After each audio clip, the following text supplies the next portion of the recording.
On July 15th, 2020, in a quaint seaside town in South Carolina, the local community gathered for the funeral of Mariah, a young wife and mother whose life had been tragically cut short under mysterious circumstances.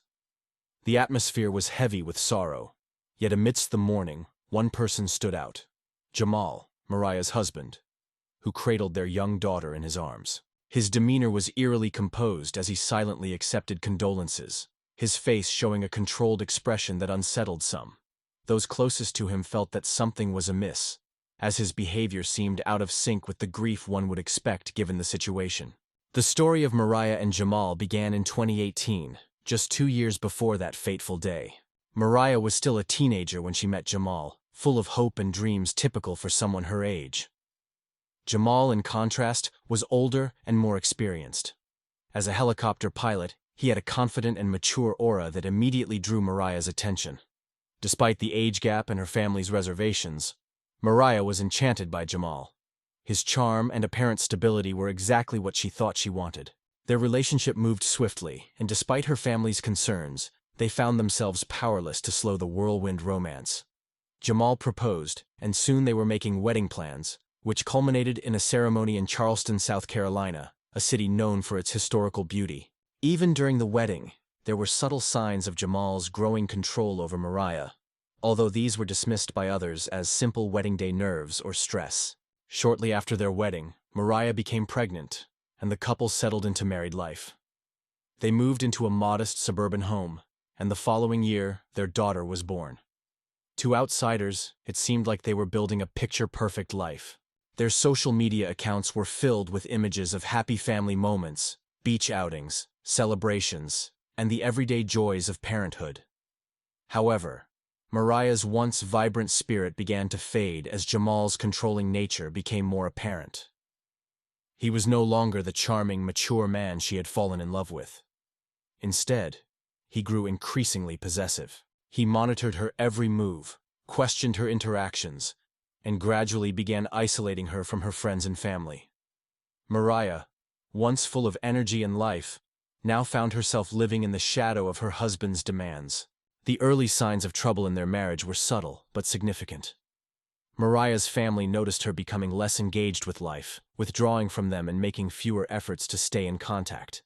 When asked about it, she often downplayed her behavior, attributing it to the challenges of motherhood. But those who were closest to her could see something was wrong. The lively woman they once knew was fading, replaced by someone who seemed resigned to her situation. By 2019, Jamal's need for control had only intensified, and Mariah found herself becoming more isolated. The man who had once seemed like the perfect partner had now become a source of fear and anxiety. Friends and family who tried to reach out were met with excuses or silence. Mariah's life had become entirely centered around Jamal and his expectations. Despite the unraveling of her dream, Mariah, determined to keep her family together, struggled to find a way out. By the time their daughter was born, the dynamic between Mariah and Jamal had completely shifted. Jamal's control extended into every area of her life, dictating her actions, monitoring her communications, and ensuring she remained dependent on him. Any attempts by Mariah to regain some independence were met with resistance, leaving her feeling trapped. On the day of Mariah's funeral, those in attendance were unaware of the full extent of the dark realities she had been living. The community mourned the loss of a young woman whose life had been cut short, but the true nature of her relationship with Jamal remained hidden beneath the surface. As the funeral procession passed through the town, many questioned why her life had ended so suddenly, and why Jamal, the person who should have been most devastated by her death, appeared so unusually composed. Jamal's controlling behavior was evident in many ways. He scrutinized everything from the clothes Mariah wore to the people she interacted with. What had started as seemingly innocent concerns about her safety soon escalated into outright restrictions. Mariah was discouraged from maintaining connections with her friends and family, with Jamal insisting that they didn't understand their relationship and would only cause trouble. He portrayed the world outside their home as hostile and untrustworthy, convincing Mariah that he was the only person she could truly rely on. Feeling increasingly trapped, Mariah began keeping a journal. It became her only way of expressing her doubts, fears, and confusion without the threat of Jamal's judgment. Her journal entries painted a picture of a woman struggling to understand the changes in her life. She wrote about how Jamal's love, once a source of comfort, had now become something she feared. The man she had married seemed to have disappeared, replaced by someone intent on controlling every aspect of her existence. In these private pages, Mariah documented her growing despair. She wrote about small victories, like managing to call a friend without Jamal's knowledge or taking her daughter for a walk alone. But these moments were fleeting and often followed by guilt and fear. Mariah struggled to reconcile the love she still felt for Jamal with the reality of how he treated her. She feared the consequences of leaving, knowing that Jamal's control extended far beyond physical boundaries. As her journal entries became more frantic, she expressed her growing fear for both her and her daughter's future. She worried about what would happen if Jamal's behavior continued to escalate, but she felt powerless to stop it. Mariah's love for her daughter was one of the few things that kept her going, holding on to the hope that for her child's sake, she could endure Jamal's behavior. However, with each passing day, the weight of her situation became harder to bear. The contrast between the image they projected publicly and the reality of Mariah's life was stark. The perfect illusion they presented was just that, an illusion. As June 7, 2020 drew near, the tension within Mariah and Jamal's home grew unbearable. Jamal's suspicion had reached such extremes that he monitored her every move. His presence was suffocating, and the warmth that had initially drawn her to him had become cold and menacing. Any mention of wanting space or independence was met with hostility. Arguments escalated, leaving Mariah feeling completely powerless. After these confrontations, Jamal would often revert to a semblance of his old self, apologizing and promising to change, but the cycle of control and aggression would always return. Each argument left Mariah more isolated, further convinced there was no escape. Her fear grew, compounded by the realization that the people she once relied on for support were now out of reach. Jamal had successfully distanced her from her friends and family, leaving her with no one to turn to.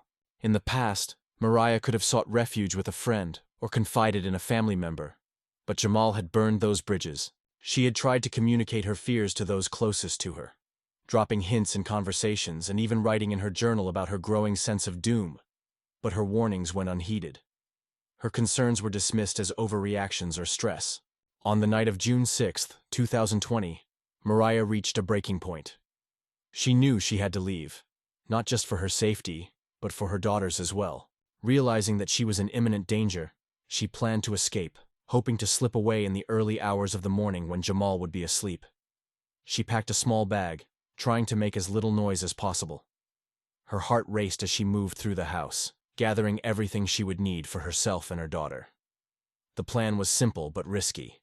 Get to the car, drive to a friend's house, and figure out the next steps from there. But Jamal was one step ahead. As Mariah made her final preparations, he confronted her. His calm, controlled demeanor vanished, replaced by anger and desperation. He demanded to know what she was doing, and the confrontation quickly escalated. Jamal accused Mariah of trying to abandon him and their daughter. Mariah tried to explain that she needed space and that she was scared. But Jamal was beyond reasoning. The situation spiraled out of control, and any hope Mariah had of escaping that night was lost. Jamal's rage was palpable, and Mariah knew that her opportunity had slipped away. She was trapped once again, now fully aware that Jamal knew of her intentions. That night, as Mariah lay in bed, her mind raced. She replayed the evening's events over and over, trying to understand where she had gone wrong and how she had been caught. The truth was clear. There was no way out. Jamal would never allow her to leave, and the life she had once dreamed of now felt like a distant memory, replaced by a nightmare she couldn't escape. As the night passed, Mariah realized that her hopes were in vain. The man she had once loved had become her captor, and there was no escaping the fate that awaited her. The fear she had lived with for so long had finally come true, and all she could do now was wait for the inevitable. Jamal made the decision to kill Mariah when his control over her began to rapidly diminish. He had always been accustomed to Mariah being obedient, following his orders without question, and never challenging his decisions. But over time, her resistance grew. She increasingly tried to express her own thoughts, resisted his commands, and even hinted at the possibility of divorce. For Jamal, the idea of Mariah leaving him was unbearable. He viewed her as his property, and the thought of her building a new life without him was unacceptable. Divorce would mean not only the loss of control, but also the destruction of the carefully constructed image he had created of himself as the perfect husband. He couldn't bear the thought of losing his reputation, especially the idea that their daughter would remain with Mariah. As time passed, his jealousy and paranoia grew, and Jamal became convinced that the only way to maintain control was by ending Mariah's life. He saw this as the only logical solution. He believed that after her death, no one would uncover the truth about their marriage, and he could fabricate a new story, portraying himself as the victim. The decision to murder Mariah wasn't impulsive. Jamal meticulously planned every detail, choosing to stage her death as a robbery in order to deflect suspicion from himself. He selected a night when he knew the neighbors would be away, ensuring no one would hear any sounds. On the evening of June 7, 2020, after Mariah had put their daughter to bed, Jamal approached her with a hammer he had previously hidden in the house.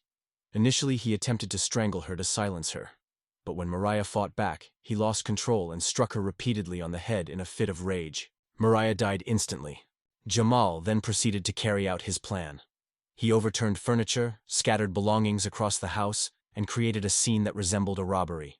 He burned her journals and erased incriminating messages from her phone. Afterward, he set up his alibi and contacted the police, reporting a robbery.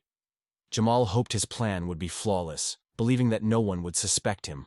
However, he failed to account for one crucial thing. Even the most carefully crafted schemes can collapse under the weight of truth.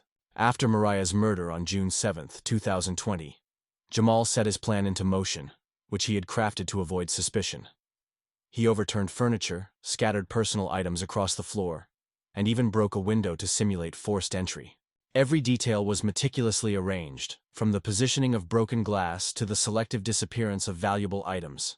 His aim was clear: divert attention away from himself and make it look like an intruder had murdered Mariah during a botched robbery. Once the scene was set, Jamal made the crucial phone call to the police. His voice remained calm but tinged with the right amount of distress as he reported the supposed break-in and the tragic death of his wife. He played the role of a shocked and devastated husband, describing how he had returned home to find the house in disarray and Mariah lifeless on the floor. Jamal's ability to maintain composure under pressure was notable. He knew that any sign of nervousness or inconsistency could raise suspicion.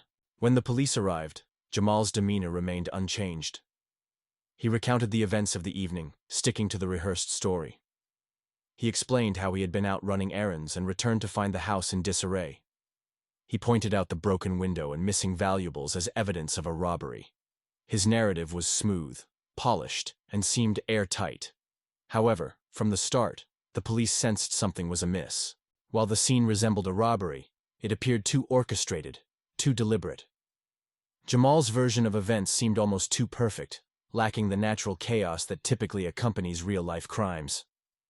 Officers observed that his calmness seemed rehearsed, more like a performance than a genuine reaction to losing a spouse. As they began their investigation, small inconsistencies in Jamal's testimony began to surface. Details that should have aligned didn't quite match up. For example, the timeline he provided had gaps that couldn't be explained, and his description of the intruder's actions didn't match the physical evidence found at the scene. While these discrepancies weren't enough to directly implicate him, they raised doubts among the investigators. Jamal, aware that the police were scrutinizing his every word, remained confident in his plan. He believed that as long as no concrete evidence tied him to the crime, he would be safe. He was careful in his interactions with the police, ensuring his story remained consistent and that he didn't reveal any new information that could be used against him. However, as the investigation continued, the police grew more suspicious.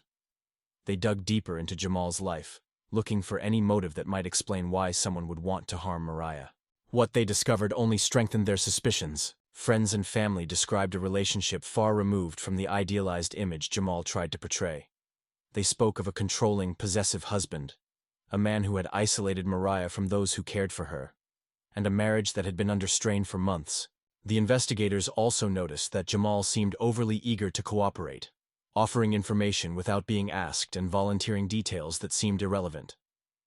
His eagerness to assist appeared to be an attempt to control the narrative, guiding the investigation in a direction that would clear him. The more Jamal tried to prove his innocence, the more the police saw through his facade. Yet, without direct evidence, the authorities were limited in their actions. They needed something concrete to break Jamal's alibi and expose the truth. Jamal had underestimated one critical factor: the power of the truth. No matter how carefully a lie is crafted, the truth has a way of revealing itself, often in unexpected ways. Jamal knew that time was running out, and that the longer the investigation continued, the greater the chance the truth would surface. The deception that had worked so well at the beginning was starting to fall apart. He was left with the terrifying realization that his carefully constructed lies might not be enough to save him. As weeks passed following Mariah's death, the investigation into her murder gathered momentum. The initial suspicions held by the police were now supported by tangible evidence, slowly eroding the carefully fabricated narrative Jamal had constructed. The detectives were relentless in their pursuit of the truth. They began by meticulously reviewing all surveillance footage from local businesses near Jamal and Mariah's home. Every detail was examined, every frame scrutinized, as they searched for anything that could contradict Jamal's account of the night of the murder. It didn't take long for them to uncover the first crack in his story. A camera from a gas station several blocks away had captured Jamal's car passing by at a time when he claimed to be elsewhere. This footage didn't just contradict his timeline. It proved that he had been near the house when he said he was running errands across town. Next, investigators focused on Jamal's phone records. By analyzing the data, they found that his phone had been near his home for most of the evening on June 7, 2020, contradicting his earlier statements that he had been out of the house for several hours. Moreover, the records showed that Jamal had deleted several text messages and call logs, which only fueled the police's suspicions. Despite his efforts to erase his digital traces, the evidence remained visible enough to lead detectives closer to the truth. However, the most damning evidence came from an unexpected source: Mariah's smart bracelet. The device, which she wore every day, had been synced to her phone and tracked not just her physical activity, but also her heart rate and movements. On the night of her death, the bracelet captured data that directly contradicted Jamal's version of events. According to the timeline he provided, Mariah should have been resting when the supposed robbery occurred. However, the bracelet's data revealed a sudden spike in Mariah's heart rate, followed by inactivity, indicating that her death had occurred much earlier than Jamal had claimed. This data became a critical breakthrough in the investigation, providing a precise timestamp for her death. This timestamp aligned with the time Jamal was seen near the house in the surveillance footage, and when his phone was detected in the area. This evidence painted a clear picture. Jamal had been present at the time of the murder and had fabricated his story to cover it up. Recognizing they now had enough evidence to challenge Jamal's narrative, the police devised a plan to confront him in a way that left him no opportunity to manipulate the situation. They decided to set a trap, one that would exploit his growing overconfidence and belief that he had outsmarted them. On August 1, 2020, Jamal was invited to a memorial service held in honor of Mariah. The event was meant to be a moment of mourning and reflection, but the police had a different agenda. They knew Jamal would attend, eager to uphold his image as the grieving husband. As Jamal stood among friends and family, accepting condolences, the weight of his deception began to take its toll.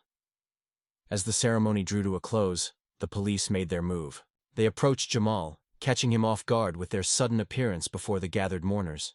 The lead detective confronted him with the evidence they had collected: the surveillance footage, the phone records, and most damning of all, the data from Mariah's smart bracelet. Each piece of evidence systematically dismantled his alibi. Jamal's reaction was immediate and revealing. The calm, composed demeanor he had maintained for so long began to crack. The confident, rehearsed responses he had used throughout the investigation faltered as the detectives presented the irrefutable evidence.